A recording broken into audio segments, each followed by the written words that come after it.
summer. It would probably be after next season. Well, that sucks. Because if it was gonna be, it was gonna be already. If it was, it would have happened already. Yeah. If it was I gonna was happen. calling for it. Well, I mean, many people They were. should fire all of them out of a cannon to Iowa. Send them back to Ames. Send them to Ames. They'll love you there. But yeah, it's just a big, giant, dysfunctional family, and not even a family. They all hate each other. They just don't. It's not even family. They just don't like each other at all. And now they're trying to save face with Jimmy and all that stuff. But let's see what they do in the draft. Yeah. So I'm gonna ask you this question first, and I was a part of a roundtable discussion with the people at Bloggable and Mark Karantzoulis, who was on this show before, and a couple other people, and we've been talking draft. And that's up today on Bloggable if you guys want to take a look, about asking the question, will the Bulls trade up, or will they try to trade up? I was going to ask you that myself. But I don't think they're going to. Yeah. Just because I think they're in the current mindset of we're going to try to compete next season. And the only valuable pieces that they have that they could move would be Jimmy Butler, Nico, Doug McDermott, and Taj. That they'd be willing to move, and they're probably not even willing to move Jimmy anymore. I'm probably going to hold on to him, and I just don't see them doing that. You don't think there's a chance for like a mega trade Jimmy, the pick this year and a pick next year, or something for like the two? There's always like top 3 pick. There's always a chance. Yeah. But I just don't see it happening. Just because of the front office and where they're at. They traded up like 4 spots last year, or 2 years ago. 2 years ago for Doug. For Dougie. Look how that turned out. MVP. So yeah, I do not Doug think VP. Doug VP. I don't think they're going to trade up. I think they're just pretty passive and kind of relaxed. And like they said, they're going to, as long as they're like somewhat in contention, Reinsdorf isn't just going to throw in the towel because he's cheap. He's gonna try to compete. So I don't see them moving up unless a really good offer for Jimmy comes to the table. But I just don't see it happening. I'll agree with you that probably won't happen, but I don't know. I feel like teams will reach for a guy like Jimmy. Like, I feel like certain teams will definitely like give an arm and a leg for Jimmy. So yeah, we'll see. But throughout our conversations on the roundtable thing, you guys can go ahead and read that. Like, a lot of good stuff about what we're all thinking. Yeah. And it's in 3 parts. So part 1 was released today. But let's talk about positions in need for the Bulls. These are my rankings for positions of need, and it will probably there's a lot of needs. I'll say that. But I'm saying from highest to lowest need, I'm going small forward, point guard, center. Here's why. Small forward. Small forward first. Okay, here's why. They need a consistent defensive wing who can also bring the ball up and take it away from Derek or Jimmy. But they need a two-way player who can also stretch the floor and hit the 3. Because Mike Dunleavy's getting older. Yeah. Doug McDermott, you're not sure. Tony Snell is not going to be on the team. He's the answer. And Nico's at the 4. So you need a 3. And you need someone else who could possibly play the 2. They need defense. This is what they need. They need another defensive player and shooters. And they also need a point guard. That's my number 2. And here's why I don't have point guard as like the number 1 thing the Bulls should look to draft. Because the point guard depth in this draft is not great. Yeah, I've heard some things though about the Notre Dame point guard, Demetrius Jackson, and Wade one other Baldwin. point guard. Wade Baldwin. Yeah. Okay, let me get into that. So at the point guard spot, you have Chris Dunn, Jamal Murray, and then probably after that, Wade Baldwin, and Demetrius Jackson and Tyler Ulis. Yeah. The only player the best two guards in the draft, in my opinion, are Chris Dunn and Wade Baldwin. I think Wade Baldwin's better than Jamal Murray, and I think there's a chance that Wade Baldwin falls to the Bulls. If he's there at 14, you take him. Yeah. But there's also free agent point guards that you can get for a little cheaper, because you need a legit backup point guard. We saw that last year. Aaron Brooks, Kirk Heinrich did not do it. It's not happening. So, I mean, there's guys like Jeremy Lin, if you want to overpay a little bit, and then some other guys. But there's free agent options. I'm all for Jeremy Lin. I know you are. I know you're a big Jeremy Lin guy. I love Jeremy Lin. And then third, I just have the center position, because currently, if Pau and Joakim walk, you have a four-man front line of Taj, Nico, Bobby Portis, and Felicio. Yeah. All very decent players, but the no best one, starters. Yeah, not really. No starters right there. Yeah. So you got to look at center as well. I think of a guy like, you're going to love this, Blake. If he's there at 14 and Baldwin and this other guy who I'm going to talk about in 1 second, Luwawu. Yeah. Luwawu is not there at 14. You draft Domantas Sabonis. Sabonis, yes. Son of Arvydas Sabonis. Arvydas. He's not your I would Vitas. love that. He's not my Vitas. He's our Vitas. Vitas. So, yeah, Domantas Sabonis, really good with his back to the basket. Crazy high motor, can rebound, has great vision.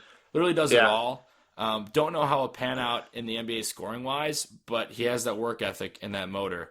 So he's another guy who I'd like to see. I kind of have a problem with drafting like a center in the middle of the first round. Because the center is a dying position? Well, not that. It's just there's never that many good centers. Like there's maybe one or two, and they're at the top of the draft. And That's everyone true. else is just kind of that big guy who Iffy. has like some hand-eye coordination. That's the thing. The thing about the center position in the NBA now is it's a defensive position. It's not an offensive position anymore. There's no more post-up players. So you really need to draft someone who can pass and who can protect the rim. Who can shot block. Yep. Those are your two number one things for a center. DeMontis can pass, and he's 7 feet, around 7 feet. Yeah. So he's big enough, but his footwork needs some work, and we'll see what happens. I also feel like there's a good amount of free agents this summer that are big men. Do you want to pay $17 million for Bismack Biyombo? Not for him. Maybe Hassan Whiteside. That's going to be more money than Bismack Biyombo. I think an extra mil. All right, well, here are you have like Bismack Biyombo, Hassan Whiteside, Dwight Howard. The best one out of that bunch is Hassan Whiteside, obviously. Maybe. Who are you saying is better? You think Dwight's better than Hassan Whiteside? I would probably say Dwight's still better. I disagree. Deep down in your heart, we all know. I disagree. He's the man. There's some Bulls people who keep on floating out this rumor of Dwight Howard to the Bulls, and I think that'd be an absolutely huge mistake. Yeah, so do I. Because he'll take away touches. He's not the same post presence that he was. He doesn't use his strength as well as he used to. He's just average on the defensive end. Yeah, Hassan Whiteside I is a shot blocking and rebounding machine. Yeah. I'm a big Hassan guy. And the Bulls don't have that much cap space to mess around with, especially if you need to sign, if you're looking to re-sign Etuan, which I think they should, and either a backup point guard or center or a backup wing. Like, they're going to have to sign a point guard, center, or a wing, depending on who they draft. Now let's talk about Luwawu. Okay, Luwawu. Is he no Luau? No. Dang. He's a Frenchman, Luwawu. And Luwawu. he's 6'7". He has a 6'11" wingspan. Whoa. And he's a slasher and a two-way player. A slasher. I was like Freddy Krueger slashing? Yes, he kills people. And in your nightmares? Yeah. This is, if I had to pick the most realistic option for the Bulls at 14, this is the guy I get. Yeah. He will hopefully be there because he's going to play both sides of the ball, and he's like 20. He's really young. And he can shoot a little bit. but I'm just really high on him. His court vision and the way he gets up and down the floor. I'll send you tape on him. Look him up. It's Send me some Luol tape. I'll send you some Luawu, but he's Luawu. my guy. Yeah. And there's going to be a lot more talk about him because I think he could potentially be one of the steals of the draft. Yeah. So I would I'll have to take a flyer and look at him. Would absolutely love for the Bulls to draft him. I'm on the Sabonis train now. Yeah, I bet you are on the Sabonis train. You know, I love the Sabonis family and all their giant people in that family. They drink their milk, those Sabonises. They drink where are they from? Russia? I don't know. Sabonis? I don't know. I'll figure it out. It's probably Slovakia or something. Probably.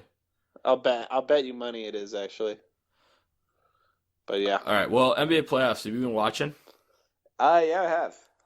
And what is your verdict on the Thunder Warriors series? That the Thunder have figured it out. What do you mean? And they've just they found it. They found that thing deep inside of them where they're like, "Hey, I'm Russell Westbrook. I'm really, really good. And we have a good enough team. Let's do this." I've been really impressed with the Thunder and how they're moving the basketball and how they're playing Steph Curry, even though he's not 100%. I think that's the biggest factor. That Steph is only like 70% right now. He looks completely lost right now. Like, he looks so lost. He's not as explosive off the dribble. And his feet, watch his feet when he shoots. They're usually farther apart when he shoots. Now they're kind of together. I think he's compensating for that other leg. So that's hurting him a bit. And Draymond has not played well. He did not play well last game. They kind of shut him down. Yeah. But Clay has been consistent. But for the Thunder, Durant and Russ are sharing their responsibilities. And Andre Roberson has played huge for the Thunder defensively and has scored a little bit. And, of course, you have Serge and some of those other guys, Steven Adams getting kicked in the balls. I love Steven Adams. I do too. He has like 3 broken fingers right now, a fractured vertebrae, and 2 ruptured testicles, and he's still playing. So he's that's an pretty. Aussie. He is. He plays rugby in his free time. He's awesome. He is awesome. So I think the Thunder are going to close it out tonight. Yeah, so do I. I think they're going to close it out. The Warriors look like a team with 0 answers right now. Yeah, it looks so strange. It's like they changed Very places. Strange. Seriously. They changed places. It's about time this Thunder team kind of figured it out, though, man. Like, the talent just between the 2 frontline scorers is so good. Yeah. I mean... And then we have the other series with the Cavs. Cavs and the Raps. And Cavs absolutely stomped on the Raps at home. And in Cleveland last night. And, I mean, Cleveland's going to win the series. Yes, without a doubt, they're going to win the series. Even if they lose in Toronto, they're going to win in Cleveland by like 85 points. So. Yeah. So it looks like it's going to be Cleveland and one of those West teams. And do you think Cleveland has a shot at all? Yeah, I thought Cleveland had a shot at the start of the playoffs. And I don't think anything's changed since then. They still have a very deep lineup. And LeBron James. Yeah, and Kyrie Irving. I mean, so. I think the finals is definitely going to go to 7, no matter who's playing in it. Too. And the Cavs have a shot. They definitely have a shot if they're hitting their threes. I think the Cavs match up better with the Thunder than either their previous opponents. Yep, I agree. But I still think the Thunder, this is their year. I think it's their year. We'll see who gets there. The Warriors are about to show everyone if they're quote unquote the best team of all time or one of the best teams. If the Warriors win this game tonight, we've seen how the 3-1s roll. You win that first game, then you're like, all right, all we got to do is win Game 6, and then we got it at home. If you win Game 5 and you're down 3-1, immediately on Game 6, all the pressure goes to the other team. Exactly. So we'll see what happens. It's gonna be very interesting. I think I see the Thunder winning tonight, but